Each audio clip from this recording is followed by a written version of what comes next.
सत्संगत जी, प्यार से कहना धन निरंकार जी। आज जहाँ ये समागम का दूसरा रोज़ और कल सुबह भी वो शुरुआत में सेवा दल रैली का रूप, जहाँ सेवा का महत्व एक रूप उस तरह भी किए, एक ड्यूटीज़ पे पूरा साल सभी लगे रहते हैं और वो सेवाओं में व्यस्त, और कैसे वो चाहे एक छोटा सा रूप ही, पर वो कितना खूबसूरत, कितना मीनिंगफुल कि एक जीवन में इस दातार ने तन मन धन जो भी सौगात दी, कैसे हर एक चीज़ का ध्यान रखते हुए ये एहसास में कि इस ब्रह्म ज्ञान से निराकार जीवन में आया है, तो जो कुछ भी है उसका ख्याल रखना भी हमारी जिम्मेवारी है।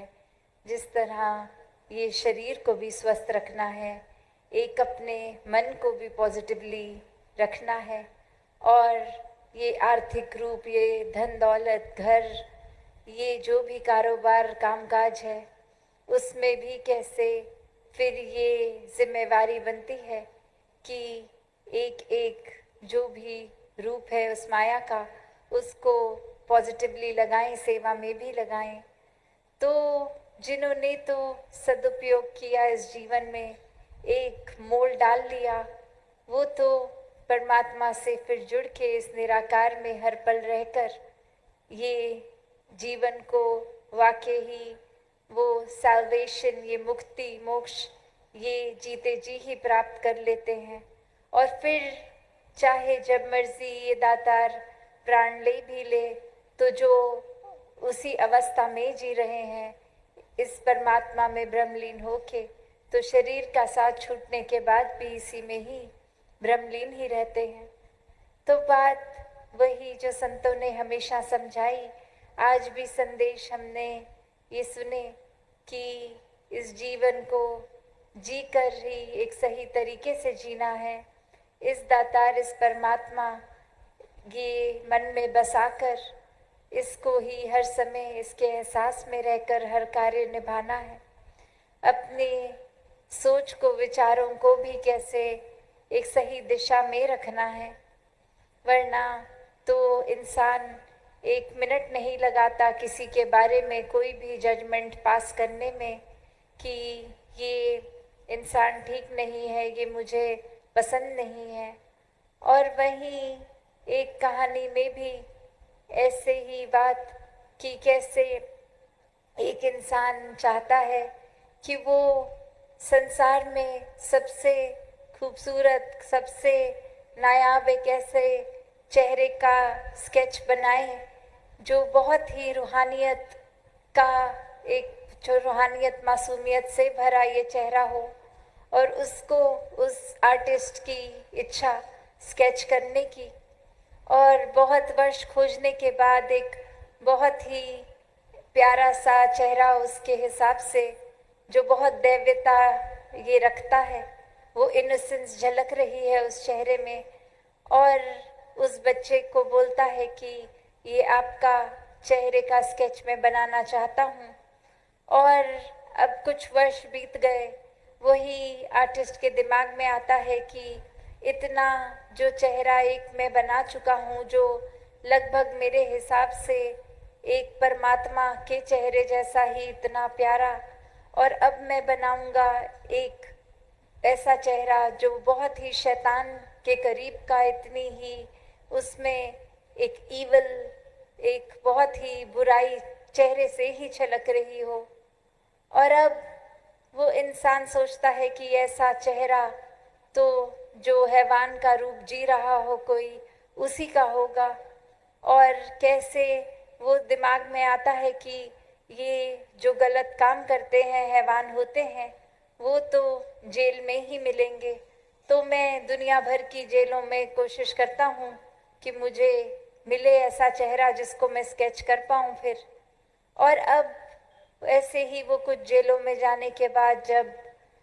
एक जेल में आता है, और वहाँ वो हैरान हो जाता है कि जो बच्चा इतने साल पहले वो मासूमियत से चेहरा भरा, वही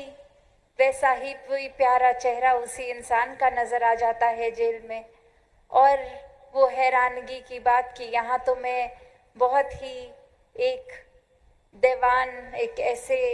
चेहरे को ढूंढने आया, और यहाँ तो ये चेहरा देखने में बहुत ही एक ठंडक महसूस हो रही है। तो बात वही कि एक दिमाग में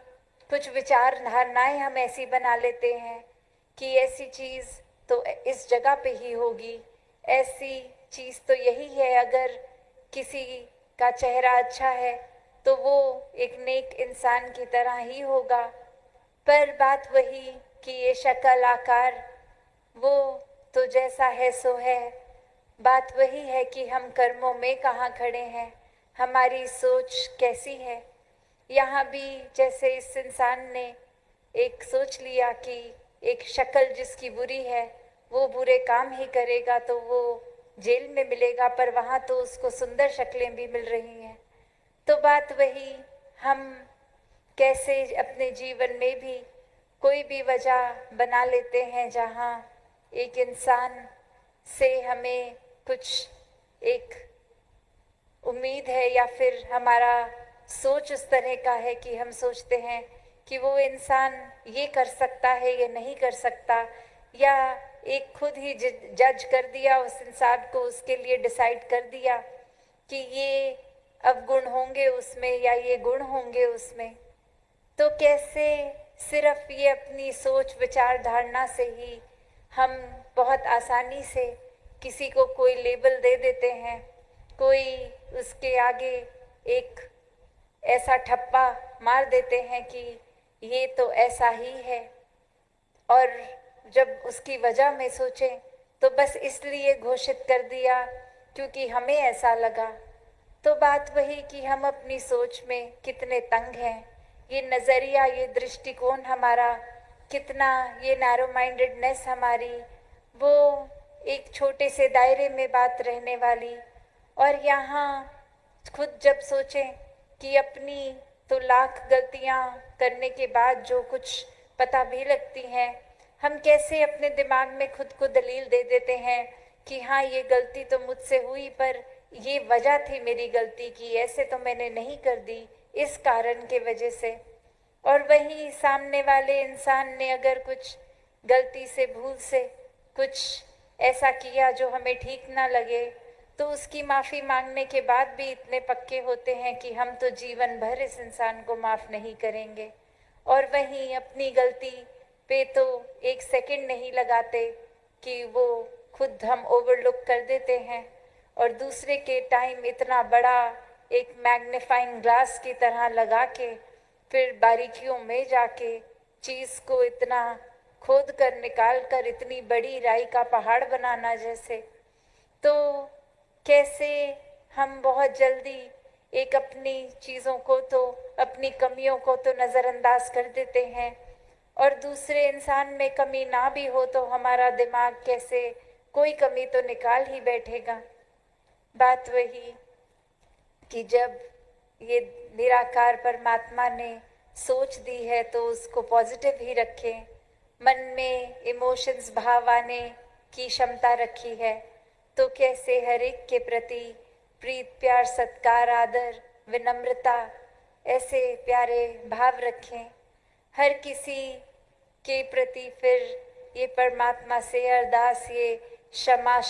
का भाव रखते हुए हर एक के प्रति रखें कि किसी ने कुछ किया भी तो ये बेनिफिट ऑफ द डाउट देकर वो बात निकाल दी गई कि इस वजह से हो गया होगा। अपनी इस दिमाग को हम उस कमी की ओर ना उनकी अच्छाइयों की ओर लगा के रखें। कैसे फिर ये दिल भी नफरत, चुगली, निंदा इन सब से दूर रहता है कि किसी की बुराई सुनने में दिलचस्पी नहीं होती, बस किस तरह ये परमात्मा की बात हो, एक अच्छाई की बात हो, पॉजिटिव बात हो, ये जो इंसानियत के काम आने वाली मानवीय गुणों से युक्त ऐसी बातें हों। कैसे फिर ऐसा व्यक्ति तो हर समय खुद भी जहाँ बहुत ही नेक, एक पॉजिटिव बनता रहेगा, वहीं वो पॉजिटिविटी भी बिखेरेगा, एक अच्छाई, शीतलता, ठंडक, ऐसा माहौल अपने आप अपने आसपास उसके बनता जाता है, क्योंकि उस इंसान के अंदर वो सब गुण हैं। तो बात वही, जितना ज़्यादा इस परमात्मा को हम अपने हृदय में बसाते हैं, इसके हो जाते हैं, और इसी के रंग में फिर एकमिक होना, ये घुल जाना, एक ही एंटिटी, ये प्रेमा भक्ति की भी जो बात आती है कि ये मोही तो ही मोही में अंतर तो अब रहता ही नहीं है, ये एक ही हो गए, ये आत्मा परमात्मा एक ही हो गए। इस भक्ति की अवस्था में जहाँ भक्त और भगवान एक हो जाते हैं, और वही फिर भाव कि ये एक दूसरे की तो बात ही नहीं है, ये एक ही की बात हो रही है। अब एक अहंकार, एक ईगो ने मुझे अलग नहीं किया, ये प्यार से एकमिक होके ये रूप इतना प्यारा बनता जाता है, तो फिर एक दृष्टिकोण भी एक प्यार का ही बनता है। फिर हर किसी के प्रति हमारी ये इच्छा रहती है कि कैसे ये प्यार हर एक तक पहुँचे, ये दुनिया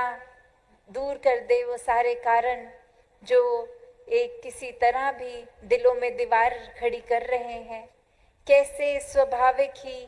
एक दिल से दूसरे दिल तक हम प्यार के पुल बनाते जाते हैं कि बस अगर ये दूरी है भी तो कैसे ये कनेक्शन बने, कनेक्ट कर दें हम, कि लाखों एक कारण होंगे जो भिन्न भिन्न रहेंगे हमारे, हमें डाइवर्सिटी का रूप, वो चाहे लिबास का हो, चाहे भोजन का हो, चाहे रहने सहने के तौर तरीके या रंग का, कोई भी ऐसी बात अगर है जो अलग करती है, पर भक्त तो यही समझाते हैं और जी के दिखाते हैं कि कैसे वो अलग अलग चीज़ें होने का मतलब ये नहीं कि उनको नफरतों के कारण बनाएं, कैसे वो अलग दिखने वाली हर चीज़ की अपनी अलग तरह की ही खूबसूरती होगी, वो प्यार से एक्सेप्ट की जाए, वो अप्रिशिएट की जाए, उसको एक बहुत ही स्वीकारते हुए दिल से, सिर्फ कोई मजबूरी की तरह नहीं कि एक हम छोटी उदाहरण ही देख लें कि हम ट्रेन में, बस में इत्यादि अगर बैठे हैं और साथ ही कोई ऐसा इंसान जो हमारे विचार धारणा से